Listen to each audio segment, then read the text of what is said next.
I'm John Bella. I'm the owner, partner of Alair King office. I oversee the operations of the Alair office, of our King office, I should say.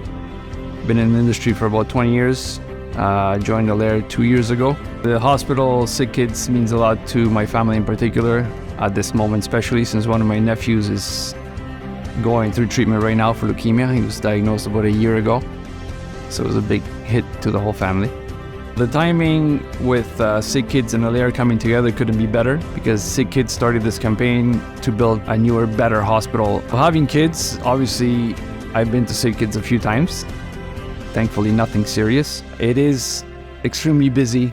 They do need more and more room. We're probably the leading hospital in Canada, one in North America, so people come here from all over the world to get treated. And they're really running out of room.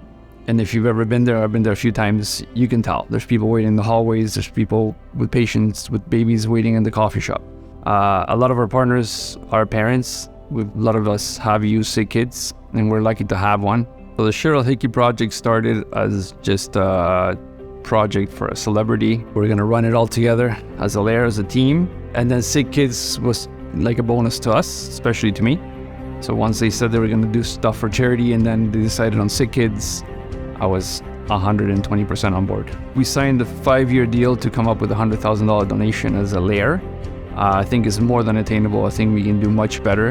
And I think we're working with different things and different people, as I mentioned, to see if we can double or triple that amount. I think it's more than attainable for Alair as a whole, especially even in the Ontario region. I think we can do much better.